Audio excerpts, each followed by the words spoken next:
আলাইকুম রহমতুল্লাহি ওবারাকাতুহু। আজ আমরা কথা বলবো অটিজম কিশোর বয়সের যে কনফ্লিক্ট, পিউবার্টি এজ বা অ্যাডোলেসেন্ট এজের যে কনফ্লিক্টটা হয় এবং ডেভেলপমেন্টাল যে রিগ্রেশনটা হয় এবং কিভাবে অকুপেশনাল থেরাপিস্টগণ একটা শিশুর স্কুল এবং বাসায় সহায়তা করতে পারে, সেটা নিয়ে আজকে আলোকপাত করার চেষ্টা করব ইনশাআল্লাহ।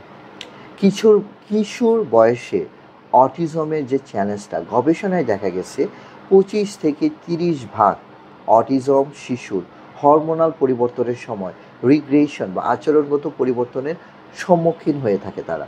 তাহলে 100 ভাগের মধ্যে যে সব শিশুদের যে এটা হবে পিউবার্টি এজে বা হরমোনাল চেঞ্জ যে সময়টা হয় সেই সময়ে যে চেঞ্জটা আসবে সেটা কিন্তু সব বাচ্চাদের না, কিন্তু 25 থেকে 30 ভাগ, মানে শতকরা 100 ভাগের মধ্যে দেখা গেছে যে 25 থেকে 30 ভাগ শিশুর আপনার হরমোনাল পরিবর্তনের সময় এই রিগ্রেশনটা হয়ে থাকে। তার মানে রিগ্রেশনটা মানে কি, তারা অনেক কিছু ভুলে যায়, অনেক কিছু তাদের চেঞ্জ আসে তাদের শরীরে যেটা আগে কখনোই তারা করতো না। হঠাৎ রাগ বেড়ে যায়, হঠাৎ সামাজিক উৎকণ্ঠা বেড়ে যায়, সামাজিকভাবে তারা বিচ্ছিন্ন হয়ে যায়, শেখার স্কিলগুলো আগ্রহগুলো একদম হারিয়ে ফেলে, প্রচুর ট্যান্ট্রাম করে বাবা মাকে মারধর করা শুরু করে, নিজেকে নিজে হিট করা শুরু করে দেয়, ঘরের জিনিসপত্র কিছু হলেই ভাঙচুর করা শুরু করে দেয় এই বাচ্চাগুলা। রিগ্রেশনের কারণটা কি? রিগ্রেশনের প্রধান কারণ হলো হরমোনাল চেঞ্জ। হরমোনাল চেঞ্জটা পিউবার্টির সময় যে মুড সুইং বিহেভিয়ারটা তৈরি হয়, তাদের ইমোশনাল এবং সেন্সরি সেন্সিটিভিটিটা তাদের প্রচুর পরিমাণে বৃদ্ধি হয়ে যায়। যে বাচ্চাটা ট্যাকটেল আগে কোনো সেন্সরি সেন্সিটিভিটি ছিল না, সে বাচ্চাটা এখন টাচই করতে দেয় না শরীরে। যে বাচ্চাটা আগে এত সুন্দর থেরাপি করতো, এখন সে থেরাপিটাও করতে নিতে চাচ্ছে না। মানে একাডেমিক চাপ, তার সোশ্যাল চাপ, সে একটু বড় ক্লাসে উঠছে, তার বাবা মা তার কাছ থেকে বেশি অ্যাকসেপ্ট করে, সে একটা সুন্দর জায়গায় যাবে, একদম টিপটপ থাকবে, সুন্দরভাবে বসে থাকবে, এই জিনিসটা আসলে হয়ে ওঠে না তাদের জন্য। তাদের বিভিন্ন প্রেশারের কারণে অনেকে বুলি করে, আগে তারা এই বুলিগুলো বুঝতো না, অপমান করা বুঝতো না, কিন্তু এখন তারা অপমান করা বুঝে, বুলি করা বুঝে, কে তাকে প্রাধান্য দিচ্ছে, কে তাকে আদর করে, এই জিনিসগুলো তারা বোঝার চেষ্টা করে, অন্যের অনুভূতিটা তারা বোঝার চেষ্টা করে। যখন তারা দেখছে যে সমাজ তাকে সঠিকভাবে নিচ্ছে না, অনেকে তাকে নিচু চোখে দেখে, অনেকে তাকে ইভেন টিচারদের কাছ থেকে, থেরাপিস্টদের কাছ থেকে এবং বাবা মার কাছ থেকে, ভুলবশত পরিবারের আত্মীয় স্বজনের কাছ থেকে, স্কুলের বন্ধুবান্ধবদের কাছ থেকে যখন তারা সঠিকভাবে ওই সেবাটা পায় না, তখনই কিন্তু তাদের মধ্যে এই সমস্যাটা সবচেয়ে বেশি হয়ে থাকে। পরিবার এবং পরিবেশগত স্ট্রেসটা তাদের জন্য অনেক মারাত্মক হয়ে যায়। গবেষণা অনুযায়ী সেন্সরি ওভার রেসপন্সিভিটি এই বয়সের সবচেয়ে বড় ট্রিগার পয়েন্ট হয়ে থাকে সেন্সরি সেন্সিটিভিটি, যেই জন্য বলা হয়ে থাকে অকুপেশনাল থেরাপি বাচ্চাটার জন্য মাস্ট নিতে হবে এবং অবশ্যই আপনি অকুপেশনাল থেরাপি কন্টিনিউ করতে হবে যত সমস্যাই হোক বাচ্চার। সেন্সরি ইন্টিগ্রেশন থেরাপিটা, সেন্সরি ডায়েট তৈরি করতে হবে তার জন্য, deep pressure, sensory movement activities, breathing exercise, এইগুলো কিন্তু অ্যাংজাইটি এবং অ্যাগ্রেশন কমাতে গুরুত্বপূর্ণ ভূমিকা পালন করে থাকে। পাশাপাশি তার যে লাইফ স্কিলগুলো ছিল, তার যে লস্ট যে স্কিলগুলো ছিল, সেগুলো কীভাবে রিকভারি করা যায় সেটা কিন্তু একজন অকুপেশনাল থেরাপিস্ট ওতপ্রোতভাবে এখানে কাজ করবে। পাশাপাশি তার জন্য বড় বাচ্চাদের জন্য অবশ্যই একাডেমিকের পাশাপাশি বিভিন্ন প্রি ভোকেশনাল এবং ভোকেশনাল সার্ভিসটা চালু করা উচিত, যেটাকে আমরা লাইফ স্কিল বলি, এক্সট্রা স্কিল বলি। আপনার অন্য একটা বাচ্চা যদি নর্মাল স্কুলের পাশাপাশি একটু কম্পিউটার নলেজ থাকে বা কুকিংয়ের একটু নলেজ থাকে বা আপনার আর্ট অ্যান্ড ক্রাফটের একটু নলেজ থাকে, তাহলে কি সেটা ভালো না? ঠিক তেমনই আমাদের এই বাচ্চাদের জন্য ভোকেশনাল যে অ্যাক্টিভিটিসগুলো আছে, হোক সেটা সে হয়তো বা জীবনে ওইটা দিয়ে কিছু করবে না, হয়তো বা করতেও পারে, হ্যাঁ সেটা না হোক, কিন্তু তার এই এক্সট্রা কারিকুলার অ্যাক্টিভিটিসগুলো অবশ্যই তাদেরকে ইনকর্পোরেট করা খুব দরকার। যেমন এখানে হাতের কাজ আছে, সুইংয়ের কাজ আছে, সেলাইয়ের কাজ আছে, ব্লক বাটিকের কাজ আছে, হ্যাঁ কম্পিউটার স্কিল আছে, ইভেন ড্রাইভিং আছে। হ্যাঁ, আপনি বাচ্চার যোগ্যতা অনুযায়ী আপনি কিন্তু এই কাজগুলো দিতে পারেন। অনেক বাচ্চা আর্ট অ্যান্ড ক্রাফট এবং ড্রয়িংয়ে খুব ভালো করছে। গবেষণা অনুযায়ী অকুপেশনাল থেরাপিস্ট এবং প্যারেন্টস ট্রেনিং, অবশ্যই প্যারেন্টস ট্রেনিংয়ের কথা বলবো, এটা বাচ্চার রিগ্রেশন কমাতে খুবই গুরুত্বপূর্ণ ভূমিকা পালন করে থাকে। একজন প্যারেন্টস যদি না জানে এই আচরণটা কীভাবে ঠিক করবে, উনি কিন্তু কী করবে, উনি মন খারাপ করবে, উনি স্কুলের উপরে রাগ করবে, থেরাপিস্টদের উপরে রাগ করবে, বলবে যে এতদিন থেরাপি দিয়ে কোনো লাভ হয় না। কিন্তু এটা তো আসলে স্কুল বা থেরাপিস্টদের কোনো কাজ না, এটা হলো তার হরমোনাল চেঞ্জ।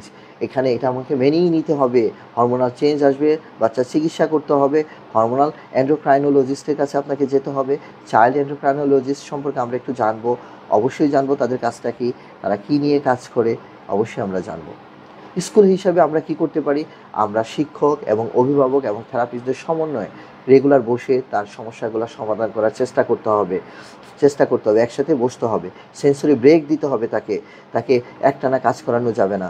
হ্যাঁ, সেন্সরি ব্রেক দিতে হবে, তার চাপটা কমাই দিতে হবে, স্কুলের প্রেশারটা কমাই দিতে হবে, কম সাবজেক্ট তাকে দিতে হবে। হ্যাঁ, প্রয়োজনে একই ক্লাসে সে আরেক বছর থাকবে, পিয়ার অ্যাওয়ারনেসটা বাড়াতে হবে। যদি অন্যরা তাকে বুলি করে সে কিন্তু নিতে পারবে না, সে কিন্তু আপসেট হয়ে যাবে। টিচাররা যদি তাকে হেল্প না করে, বেশিরভাগ স্কুলে দুঃখের বিষয়, এই হেল্পটা কিন্তু সাপোর্টটা কিন্তু তারা পেয়ে থাকে না, একমাত্র স্পেশাল স্কুল বাদে।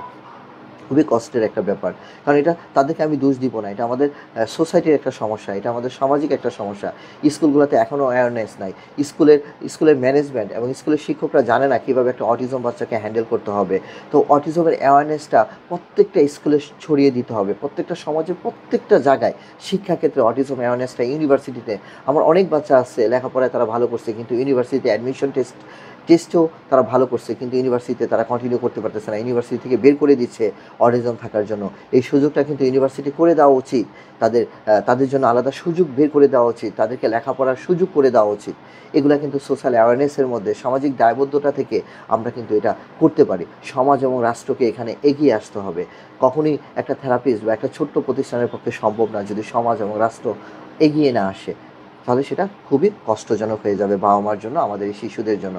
আমাদের এই শিশুদের ভবিষ্যতের কথা চিন্তা করে সবাইকে একসাথে এক পায়ে সামনের দিকে এগিয়ে যেতে হবে ইনশাআল্লাহ। অটিজমের যে রুটিন এবং ভিজুয়াল শিডিউল অবশ্যই বাসায় একটা থাকতে হবে। তার জন্য সেন্সরি থেরাপির যে ডায়েটগুলো আছে, সেন্সরি ইকুইপমেন্টগুলো বাসায় অবশ্যই রাখতে হবে। বিশেষ করে একটা দোলনা থাকতে হবে, একটা জিম বল থাকতে হবে, ট্রাম্পোলিন থাকতে হবে, রকিং চেয়ার থাকতে হবে, এই জিনিসগুলো তার লাগবে। অ্যারোমা থেরাপি মেশিন থাকতে হবে, সফট মিউজিকগুলো থাকতে হবে, বা রিল্যাক্সেশনের জন্য আপনি বিভিন্ন ধরনের সোডা বা বিভিন্ন ধরনের আয়াত সবসময় রুমের মধ্যে বাজতে থাকতে হবে। হ্যাঁ, এবং আমরা যারা ইসলাম প্র্যাকটিস করি তারা জানি যে সূরা বাকারা মানেই ওই বাসায় শয়তানের উপদ্রব কম থাকবে, শয়তান আসতে পারবে না। তাহলে সূরা বাকারাটা আমরা ছেড়ে দিয়ে রাখতে পারি। এই ধরনের অডিও ও কোরআন এখন অনেক অ্যাভেলেবল বাংলাদেশের মার্কেটগুলোতে পাওয়া যায়, আপনারা চাইলে কিনে নিতে পারেন। ফ্যামিলি কাউন্সেলিংটা খুবই দরকার। স্ট্রেসফুল সিচুয়েশনে প্যারেন্টস কীভাবে নিজেকে স্ট্রেসটা কন্ট্রোল করবে, কীভাবে বাচ্চার ট্যান্ট্রামগুলা, বাচ্চা যখন ওভারহেলম হয়ে যায়, চিৎকার চেঁচামেচি শুরু করে দেয়, মারামারি শুরু করে দেয়, জিনিসপত্র ভাঙচুর করে, তখন তারা কীভাবে ইনভায়রনমেন্টটা বাচ্চার জন্য চাইল্ড ফ্রেন্ডলি করবে, সেভ করবে, সেই জিনিসটাও তাদেরকে চিন্তা করতে হবে। এবং ক্ষতিকারক জিনিসগুলো বাসা থেকে সরিয়ে দিতে হবে কিছুদিনের জন্য, এবং বাচ্চার রুমটাকে সেন্সরি ফ্রেন্ডলি ইনভায়রনমেন্ট তৈরি করতে হবে। কিশোর বয়সের অটিজমরা যেহেতু একটা চ্যালেঞ্জিং একটা সিচুয়েশন, সঠিক অকুপেশনাল থেরাপি ঘরে এবং বাসায় সমর্থন ছাড়া তারা কোনোভাবেই কিন্তু আগাবে না। এবং শিশুকে আত্মবিশ্বাসী, স্বাধীন এবং ভবিষ্যতের জন্য প্রস্তুত করতে হবে।